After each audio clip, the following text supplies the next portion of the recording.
Historia del pensamiento económico.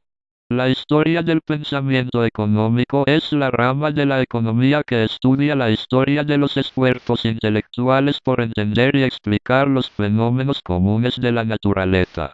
Es decir, que es la disciplina que trata el proceso cronológico del nacimiento, desarrollo y cambio de las diferentes ideas y distintas economías en diferentes sociedades, mostrando la contribución del pensamiento económico dominante a la economía moderna. Antigüedad. Artículo principal. Pensamiento económico antiguo. Encontramos pocas ideas económicas en los pensadores griegos. Genofonte, Pitágoras, Aristóteles, Platón y Homero. En uno de ellos, se puede encontrar numerosas ideas en la obra de la República, de Platón, sobre cómo se organizaba la economía en la ciudad ideal, y se puede utilizar esta obra como un buen acercamiento a los pensadores de esa época. Aristóteles hizo distinciones, en O Economicus. Cabe aclarar que este libro no está escrito en su totalidad por Aristóteles. También recibió ayuda de otros pensadores de la época, por ejemplo, entre el comercio lícito para el intercambio de mercaderías, y el incorrecto que solo buscaba la obtención de ganancias, y estos tópicos sirvieron como base para establecer la ciencia económica. Para Aristóteles, economía es la ciencia que se ocupa de la manera en que se administran unos recursos o el empleo de los recursos existentes, con el fin de satisfacer las necesidades que tienen las personas y los grupos humanos. Aristóteles diferenció entre economía y crematística. Este último era utilizado para referirse al comercio, a la actividad de negociar y enriquecerse con el tráfico. Luego, en la Edad Media, identificamos el pensamiento económico en los escolásticos en Europa. Edad Media. Artículo principal. Pensamiento económico medieval. El pensamiento económico medieval desarrolló el feudalismo y la filosofía escolástica, y se centró en cuestiones éticas como la pobreza y la caridad, el precio justo, la relación conceptual entre el beneficio, el interés y la usura. Los pensadores cristianos de la Edad Media, entre ellos Santo Tomás de Aquino, debatieron el problema del precio y de la ganancia, desde el punto de vista de si era correcto o pecaminoso obtener ganancias a partir del intercambio de mercaderías. Supervivencia temporal más allá de la crisis bajo-medieval, se extendió durante el antiguo régimen, en que fueron apareciendo nuevas escuelas de pensamiento económico, como el mercantilismo, que no obstante, en algunos casos, mantuvieron cierta continuidad con el pensamiento medieval. Otro de los pensadores en la época medieval fue Nicolás de Oresme, que consideraba al comercio beneficioso y fuente lícita para la obtención de ganancias, pero lo subordinaba al interés del Estado y de los gobernantes, y a la moral. Lo mismo ocurría con la moneda. Condenó su falsificación para obtener ganancias.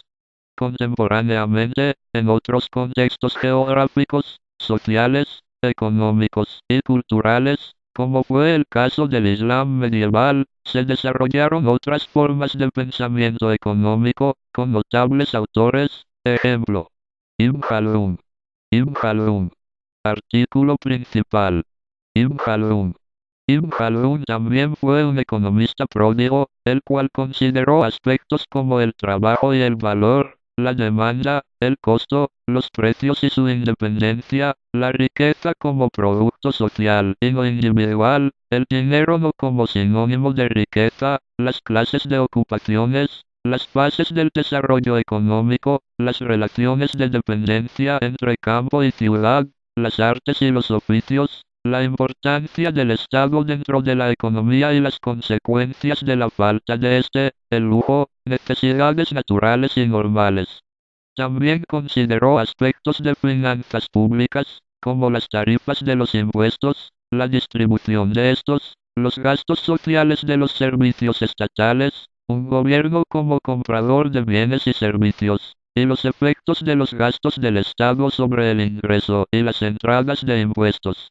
Algunos de estos aspectos tomaron años hasta que fueron redescubiertos, por ejemplo, por Adam Smith o Karl Marx. Ibn Khaldun consideró que la economía era un determinante para los pueblos. Todo esto yace escrito en su magnum opus, el Muqaddimah, escrito en el siglo XIV. Economía moderna. Mercantilismo. Artículo principal. Mercantilismo. En los comienzos de la Edad Moderna se destacan dos escuelas de pensamiento en Europa. Por un lado, de forma paralela al proceso de consolidación de los estados-nación monárquicos, se desarrolla durante los siglos XVII y XVIII el mercantilismo. Afirmaba que, gracias al intercambio de mercadería y a la acumulación de oro y plata, se generaba la riqueza. Creían que la riqueza de un país estaba en la cantidad de oro que tenía, y pensaban que el comercio con otros países, si era favorable para un país, tenía que aumentar su cantidad de metales. Pedían al Estado una política favorable a sus intereses, es decir, una política que favoreciera los productos nacionales, y no la libre competencia. Asimismo, eran partidarios del proteccionismo frente al librecambismo. Realmente no se puede hablar de una escuela mercantilista, pues, para poder hablar de una escuela deben existir una serie de características que englobe este término. Una de ellas es la presencia de un maestro que crea un pensamiento el cual sea seguido por los miembros de la escuela, además de homogeneidad en el pensamiento. Uno de los principales pensadores en el mercantilismo ha sido Thomas More, quien expuso los principios generales del mercantilismo en una de sus obras. Aconsejaba abstenerse del consumo de mercaderías extranjeras en la dieta y atavío. Vender siempre caro a los extranjeros lo que no tenían y barato lo que pudieran obtener de otro modo. Usar los barcos propios para exportar. Comprar barato, en lo posible en países lejanos, y no dar oportunidad a competidores cercanos. Fisiocracia. Artículo principal. Fisiocracia. Como reacción al mercantilismo surge en Francia, a mediados del siglo XVIII, la fisiocracia, cuyo principal activista es Quesnay, y que actúan sobre todo en Francia. Creían que la economía funcionaba por flujos entre los distintos componentes de la economía, grupos sociales. Decían que la riqueza solo se genera en las tareas agrícolas, y que el intercambio de mercadería, e incluso la industria, no agregaba ningún valor. Opinaban que los agricultores eran la clase productiva del país porque alimentaban al resto de las clases. Las otras dos clases eran los dueños de la tierra y la clase estéril, obreros, artesanos, comerciantes, etc., llamados así porque tomaban cosas del mundo natural y solo las transformaban, es decir que no creaban nada. Cuadro económico. Otro aporte teórico de la fisiocracia fue la tabla o cuadro económico, que fue un esquema ideado por Quesnay para explicar el origen del producto nato o riqueza que excede a la consumida en el proceso productivo. En esta tabla aparece la circulación de los productos desde los productores a los terratenientes, y de estos a los sectores estériles, y el retorno del dinero al productor. La obra en la cual Quesnay expuso esta circulación es el Cuadro económico o Tableau économique, 1758. En este circuito se consideraba a las actividades económicas como un sistema, donde las partes, ramas de la actividad económica, estaban interrelacionadas o conectadas por relaciones mutuas. Richard Cantillon. Artículo principal. Cantillon. Richard Cantillon ha sido catalogado por varios historiadores del pensamiento económico como el padre de la economía moderna. Sin embargo, aún se duda sobre aspectos claves de su vida y de su obra. El ensayo sobre la naturaleza del comercio en general, 1755, es la única obra que se le conoce a Richard Cantillon, manuscrito que circuló a partir de 1734 por Francia, Inglaterra y otros países de Europa, provocando una influencia central y directa en los pensadores más importantes del siglo XVIII y XIX, e indirecta en algunas escuelas del pensamiento económico moderno. Un detallado estudio de su ensayo permitirá al lector encontrar sus aportes a 1. La epistemología de la economía que enmarca toda la obra. 2. Contribuciones a la microeconomía, donde se destacan su teoría del valor subjetivo y de la formación de los precios, además de una original teoría de la empresarialidad. 3. Aportes a la macroeconomía, tomando fundamentalmente su teoría monetaria y de los ciclos económicos. Y 4. Su teoría del comercio internacional, donde muestra lo que él consideraba las falacias más importantes del mercantilismo. Cantillon fue el autor más citado por Adam Smith en La riqueza de las naciones, pero aún se detecta cierta injusticia hacia su originalidad en los libros de texto tradicionales de historia del pensamiento económico. Economía clásica. Artículo principal. Economía clásica. William Petty escribió en el siglo XVII diferentes textos sobre economía moderna. Habló junto con Quesnay de anatomía y de fisiología social, estudiaron la renta a través de las clases sociales del mismo modo que la sangre entre los diversos órganos del cuerpo humano. Petty distinguió dos factores de producción. El trabajo y la tierra. El trabajo es el padre de la riqueza y la tierra es su madre. Adam Smith. Adam Smith desarrolló teorías de los sentimientos en su libro La teoría de los sentimientos morales, publicado en 1759. Los individuos se mueven por el interés individual, amor propio, y no solamente son movidos por interés individual, sino que en el corazón humano tienen los sentimientos de simpatía.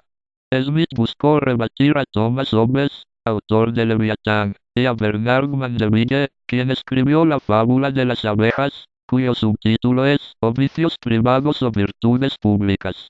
Para Mandeville, la prosperidad pública es el resultado del comportamiento de los vicios. Fundador de la economía como ciencia, Smith escribió el libro La riqueza de las naciones, considerado el primer tratado sobre economía política y texto fundacional de la economía clásica. Sus aportes a la teoría fueron muy amplios, y entre ellos destaca la diferenciación entre precio y valor de uso de los bienes. Consideró que la natural tendencia del hombre a enriquecerse es beneficiosa para el conjunto de la sociedad, que la división del trabajo y la especialización traen crecimiento en la producción. Su concepto de la mano invisible postula que el crecimiento y el desarrollo son procesos naturales provenientes de la ambición del hombre por enriquecerse y que el Estado no debería intervenir. Cuanto más libre sea la competencia, mejor para el conjunto de la sociedad. Smith aplica un papel al Estado. El Estado desempeña un papel fundamental, importante en la defensa y la justicia, y en la financiación de obras e instituciones públicas que no se llevan a cabo por los individuos. La riqueza de las naciones inspiró al resto de los economistas clásicos para formular sus teorías. Defensor del laissez-faire en cuanto a la no intervención del gobierno en los asuntos económicos. Para promover el bienestar, los mejores medios son el estímulo del propio interés y el desarrollo de la competencia. El análisis del cambio dinámico de la sociedad descansa sobre la teoría de la acumulación. Sostiene que la distribución del ingreso se distribuye entre las diversas clases sociales y de manera preferente entre capitalistas y los terratenientes. Adam Smith tomó mucho de los fisiócratas. La principal diferencia que los separó de ellos estuvo en la consideración acerca del origen de la riqueza. Según Smith, la industria y el comercio, tanto como las actividades primarias, agricultura, minería, pesca, eran por igual productoras de riqueza. David Ricardo.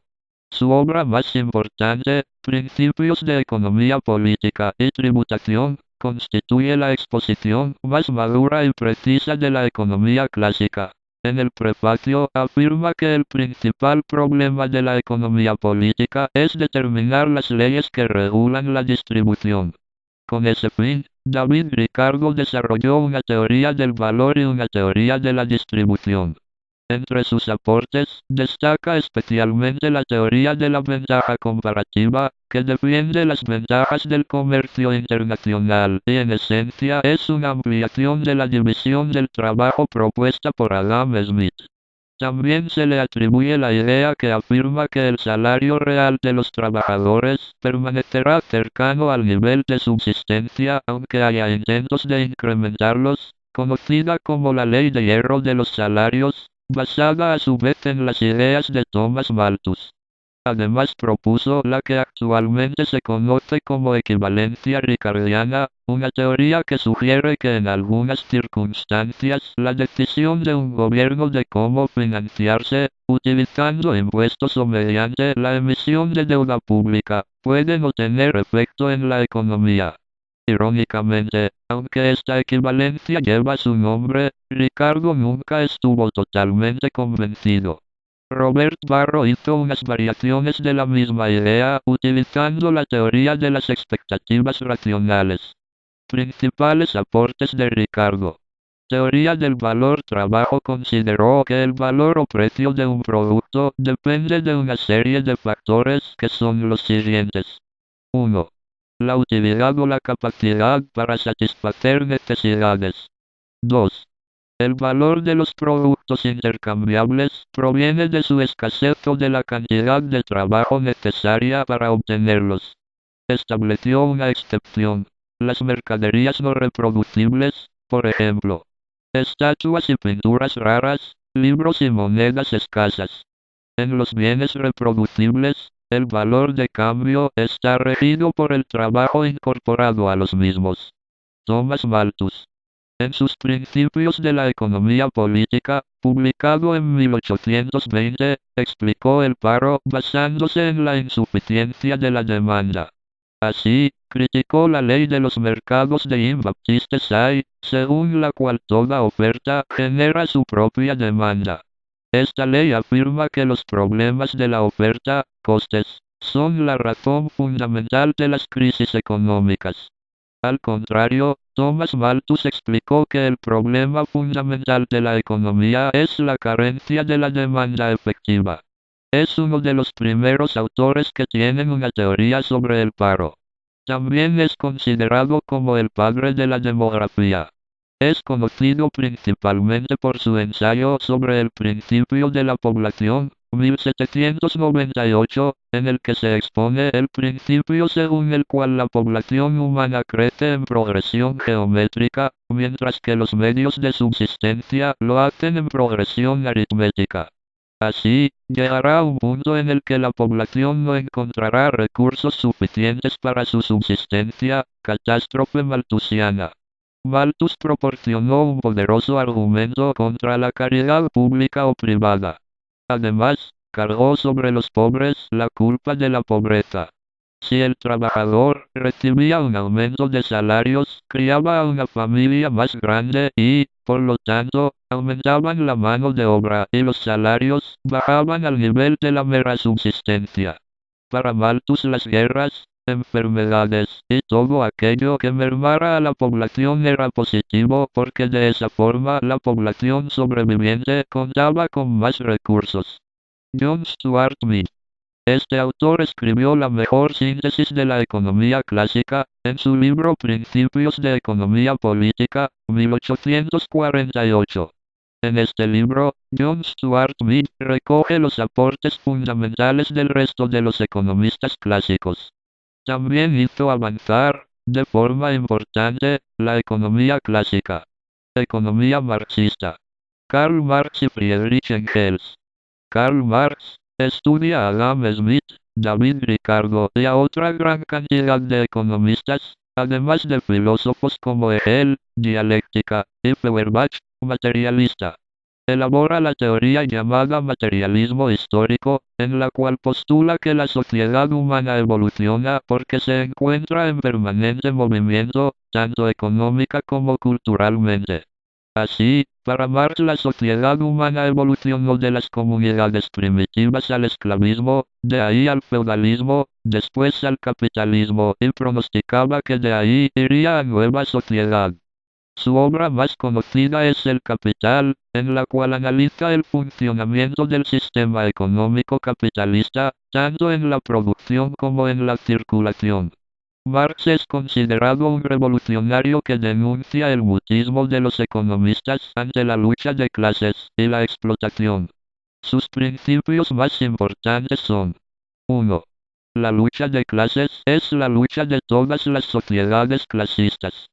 En el esclavismo existen esclavos y amos, en el feudalismo vasallos y señores feudales, en el capitalismo son proletarios y burgueses. 2.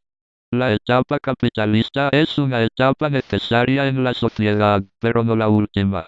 3. Quienes producen y generan la riqueza de la sociedad son los trabajadores asalariados o proletarios, pero ellos no son propietarios de los medios de producción. 4. El sistema capitalista solo puede existir gracias al trabajo asalariado. 5. Marx también defiende la teoría del valor. 6. La teoría del plusvalor. El trabajador, al transformar con su trabajo las materias primas, crea una plusvalía, esto es, genera más valor del que tiene esta materia, también llamado valor agregado. Es por ello que, por ejemplo, una mesa tiene más valor que una tabla o pedazo de madera. Para Marx esta plusvalía es la ganancia de los capitalistas. 7. Los empleados asalariados se venden por horas y esto los convierte en mercancías, pues venden su fuerza de trabajo. 8. La competencia entre los capitales siempre resulta en un ganador que se hace más y más fuerte, por lo que es más difícil competir con él. Así unos se enriquecen mientras otros se empobrecen. Por todo esto Marx concluye que la propiedad sobre los medios de producción es el camino para enriquecerse en la sociedad capitalista, pues de este modo también se convierte en propietario del producto terminado, que posee más valor, gracias al trabajo asalariado. Friedrich Engels, su gran amigo y apoyo incondicional, alentó a Marx para dar el salto del campo filosófico al económico. Los textos publicados por Marx muestran una clara influencia en este sentido. Algunas obras de economía de Engels son La situación de la clase obrera en Inglaterra y el Anti-Düring. Economía neoclásica. Artículos principales. Marginalismo y economía neoclásica. En la década de 1870, se produjo una ruptura con la línea del análisis económico. Los economistas neoclásicos explicaron los precios relativos desde el lado de la demanda agregada, mientras que los clásicos explican los precios relativos desde el punto de vista de los costes, oferta. Explican el valor de los bienes en función de la utilidad marginal, es decir, de la última unidad consumida. Este cambio teórico se conoce como la revolución marginalista, que fue el punto de partida del nacimiento del pensamiento neoclásico. Hubo tres grandes escuelas neoclásicas, en las que destacan los siguientes economistas. 1. William Gibbons y Alfred Marshall, de la escuela inglesa de Cambridge, que desarrolló el concepto de equilibrio parcial. 2. Karl Menger y Eugen von Bauer, de la escuela austríaca de Viena, que desarrolló los fundamentos de una economía subjetivista, y una teoría de los procesos de mercado que abandona la noción de equilibrio como base del análisis económico. 3. Leon Walras y Vilfredo Pareto, de la escuela francesa de Lausana, que desarrolló la teoría del equilibrio general y que creó el concepto de utilidad marginal que originó el marginalismo como corriente del análisis económico. Valor de los bienes. La última unidad consumida es la que determina el precio del bien. El valor de un bien viene determinado por el uso menos importante que se hace de ese bien. Para ilustrar la teoría, Menger tomó el ejemplo del paradoja del agua y los diamantes. Al haber mucha agua, su valor es menor, explica, porque el precio de un diamante es mucho más elevado que el del agua. Así, el valor de los bienes es completamente subjetivo. Teoría del equilibrio general. Artículo principal. Equilibrio general. Para Walras, la teoría económica se basa en dos supuestos. Por una parte, cada persona o empresa tiende a maximizar su utilidad, y por otra parte la demanda de cada bien debe igualar a su oferta. Se apoyó en la curva de demanda propuesta por Cournot, pero observó que solamente se aplica estrictamente al intercambio de dos bienes, por lo que se ocupó de deducir la curva de oferta de uno de los bienes a partir de la curva de demanda del otro. Para expresar matemáticamente los factores de los que depende la oferta, usó la teoría de los servicios productivos de Jean-Baptiste Say. La venta de una unidad de un servicio comporta para su poseedor una privación de utilidad. Concluyó que las funciones de demanda y oferta de un producto dependen tanto de su precio, como de los precios de los demás productos, rentas, costos de producción y otros factores. Los factores económicos proceden mediante un tanteo, que aunque significa respuestas individuales diferentes, finalmente resulta en un comportamiento que tiende a maximizar la utilidad. El punto de equilibrio de cada mercado depende de lo que sucede en los demás mercados, por lo que la determinación del equilibrio general de todo el mercado implica la determinación simultánea del equilibrio parcial de cada mercado. Walras construyó entonces un sistema de ecuaciones que define el equilibrio estático de este sistema de cantidades interdependientes. Su teoría monetaria partió de la necesidad individual de medios de pago, análoga a la demanda de un bien, el dinero, cuyo comportamiento se rige también por la utilidad marginal y es predecible mediante ecuaciones de circulación. Alfred Marsay era un profesor en la Universidad de Oxford. Su labor docente se basó en las teorías de Ricardo y Stuart Mill complementadas con las aportaciones del marginalismo, especialmente de Carl Menger y Leon Walras, conciliando las teorías ricardianas con las de la escuela austríaca. De espíritu abierto, con una sólida formación matemática, histórica y filosófica, introdujo en sus enseñanzas las críticas a la escuela clásica inglesa, principalmente Smith, Ricardo, Malthus y Stuart Mill, procedentes del historicismo alemán y del socialismo, así como también de la escuela marginalista. La síntesis neoclásica, base de la teoría económica moderna. En 1890 publicó su obra capital, Principios de Economía, que durante muchos años fue el principal libro de texto en las facultades de todo el mundo. En el primer volumen de la obra compaginó conceptos de la economía clásica como riqueza, producción, trabajo, capital o valor con aportaciones de la escuela marginalista como utilidad y utilidad marginal. A los factores de la producción, tierra, trabajo, capital, añadió un nuevo factor, el de la organización industrial. En el segundo volumen realizó una exposición del funcionamiento de los mercados, un análisis de oferta y demanda y expuso su teoría del equilibrio general, de la formación de la oferta, la incidencia de los monopolios y la distribución de la riqueza nacional. Los problemas más destacados que analizó fueron el de la formación de los precios y la distribución de la renta. En el primer caso, estableció como determinantes del valor de un bien tanto el coste de producción como la utilidad. A partir del valor del bien, la formación de los precios vendría dada por la confluencia de la oferta y la demanda. La primera, determinada por los costes de producción, y la segunda, por la utilidad marginal.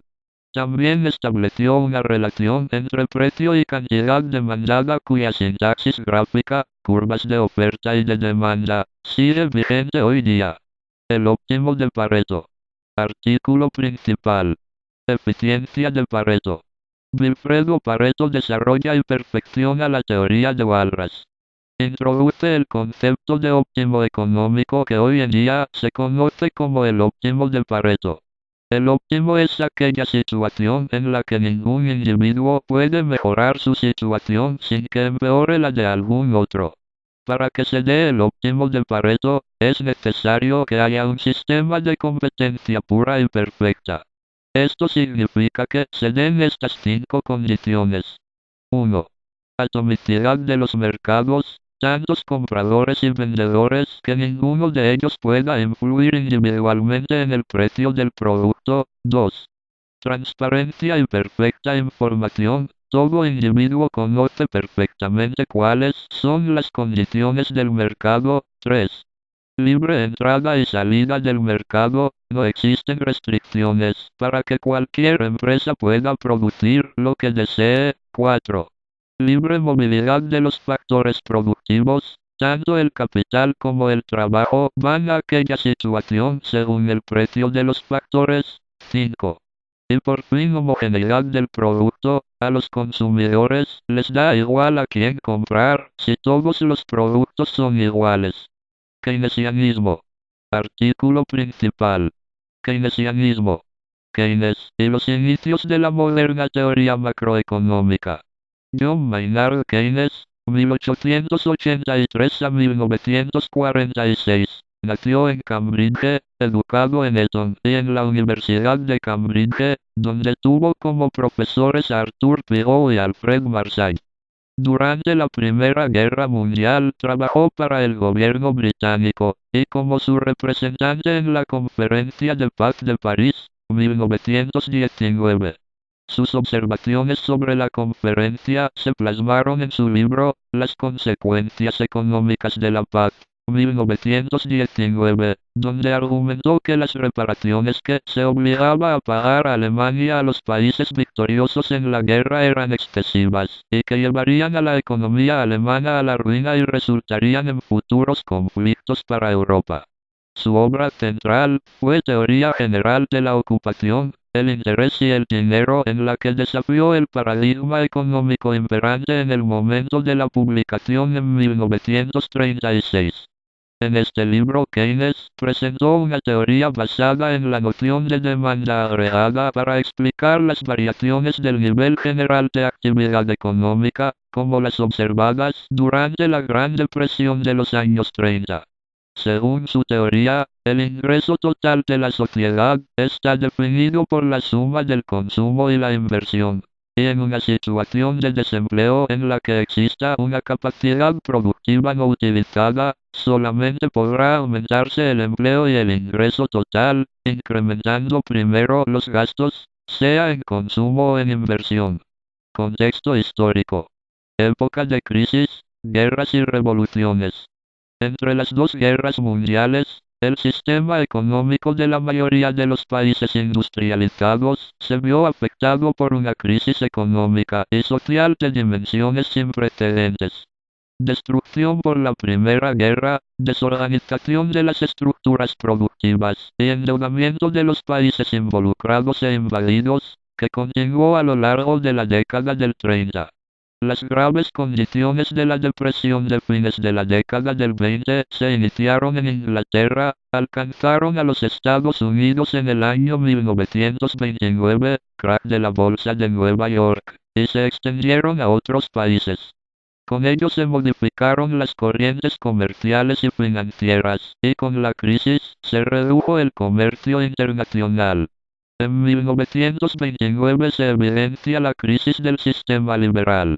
Cartelización, sobreproducción y violentos desajustes del crédito y de los valores bursátiles. Quiebra de bancos y empresas, caída de los precios y de la producción, desempleo persistente y de niveles nunca visto. Miseria, caída del gasto, olas de descontento social.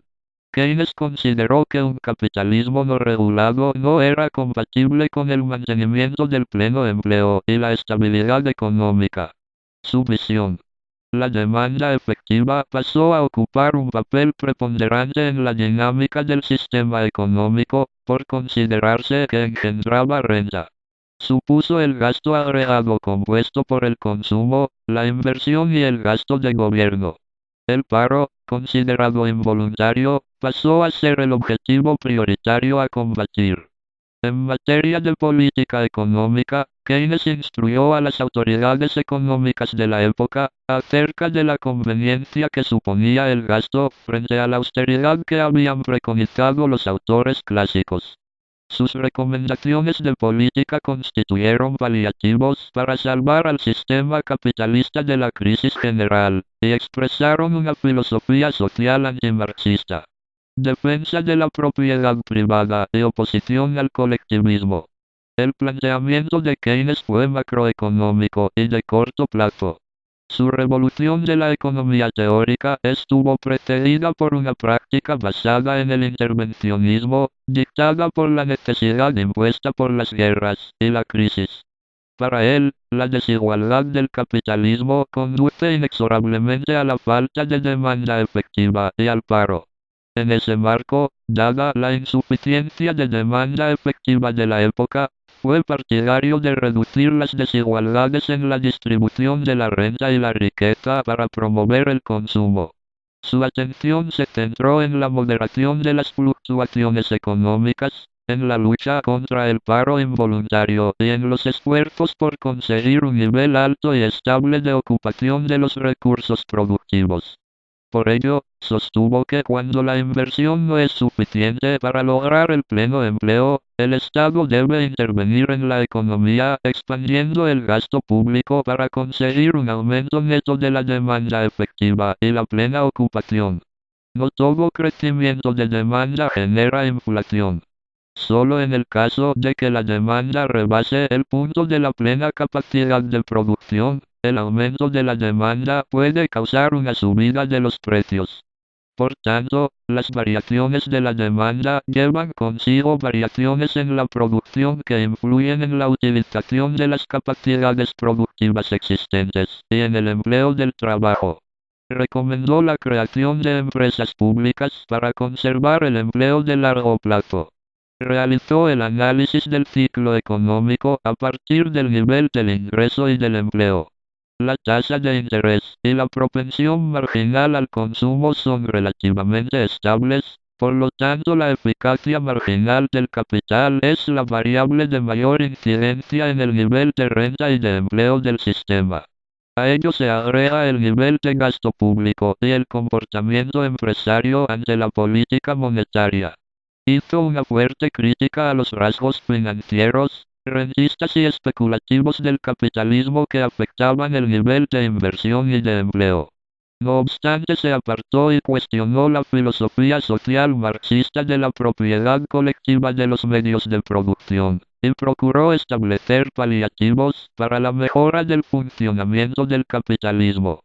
Ofreció una visión alternativa a la de la economía convencional para hacer frente al paro, problema crucial de esos momentos a nivel mundial. Al respecto, su obra como programa de acción propuso aumentar la capacidad de consumo y elevar el volumen de inversión hasta un nivel en que pudiera cubrir la diferencia entre la renta total y el consumo en una situación de empleo total. La principal sugerencia vinculada con ello fue además la imposición progresiva para redistribuir la renta social de los individuos con escasa propensión al consumo, los ricos, a aquellos que tienen elevada propensión al consumo, los obreros, y elevar así la propensión al consumo de la comunidad, su consumo y con ello la inversión y el empleo. La inversión podría ser aumentada o bien elevando la eficacia marginal del capital, rendimiento, o bajando la tasa de interés. Los proyectos de inversión pública tendrían por objeto compensar las fluctuaciones e insuficiencias de la inversión privada, y generar empleo.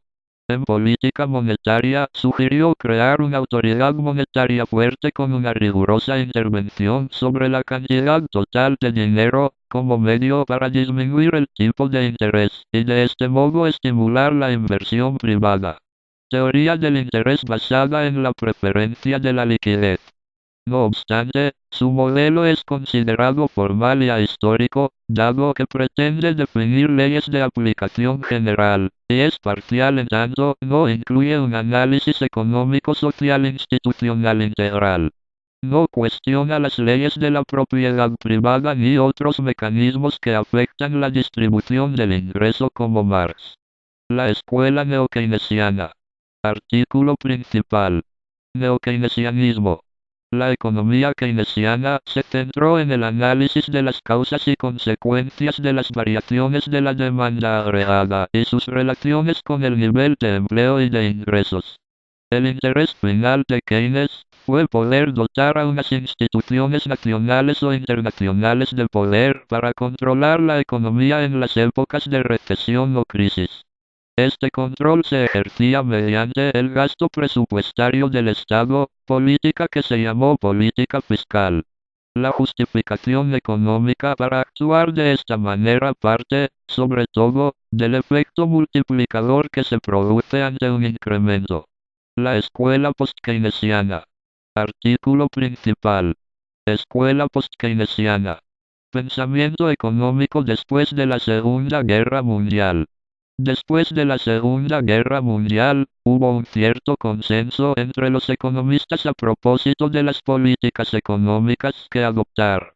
La mayoría de los gobiernos de los países desarrollados, atendiendo a las propuestas keynesianas, iniciaron una activa política de intervención tan estructural como coyuntural en la economía, aumentando progresivamente sus gastos y el peso del sector público. El keynesianismo fue adoptado como paradigma dominante en todas las universidades occidentales, y algunos económicos trataron de realizar una fusión entre el modelo neoclásico y el modelo keynesiano. Paul Samuelson fue el que realiza esta síntesis teórica entre las diversas corrientes dando lugar al neokeynesianismo. Algunos economistas, los post-keynesianos, consideran sin embargo que las ideas de Keynes fueron excesivamente deformadas por esa fusión y por los vulgarizadores, y que en su forma original aún tienen mucho que aportar para comprender el funcionamiento de la economía. Sin embargo, durante los años 50 y 60, un pequeño grupo, los monetaristas, criticaron a las políticas keynesianas. Fundada y liderada por Milton Friedman, de la Escuela de Chicago, la escuela monetarista condena la intervención coyuntural de los gobiernos en la economía e insistieron también en los efectos negativos de un excesivo peso del Estado. En lugar de estas políticas gobernantes, propusieron políticas monetarias neutrales, permitiendo a la economía crecer sin inflación. La influencia de los monetaristas quedó limitada, ya que el keynesianismo fue dominante hasta los años 70. De hecho, la crisis económica de los años 70 se caracterizó simultáneamente por una inflación y un paro importantes, algo inexplicable por las teorías keynesianas. A raíz de esta crisis, la escuela monetarista se volvió dominante y las políticas que abogaban fueron adoptadas por la mayoría de los gobiernos de los países industriales, primero en los Estados Unidos e Inglaterra con la llegada al poder en 1979 de Ronald Reagan y Margaret Thatcher. De la escuela monetarista surgió la llamada nueva economía clásica, lo que a su vez dio apoyo a las corrientes neoliberales que dominaron la ciencia económica durante los años 80. Durante la segunda mitad del siglo XX surgieron algunas corrientes de la teoría económica que analizaban campos aparentemente dispersos y muy específicos, y que todos pertenecen a un programa de investigación que se conoce como neoinstitucionalismo. Las teorías más importantes de este movimiento son el análisis económico del derecho, la teoría económica de la elección pública, la nueva teoría de la empresa y los contratos, la teoría de los costes de transacción y la economía de la información, entre otras. A finales del siglo se desarrollaron también escuelas económicas especializadas en sujetos particulares en margen del pensamiento económico dominante. Ejemplos notables de estas corrientes son la teoría de la microeconomía moderna, la econometría o la teoría de los juegos.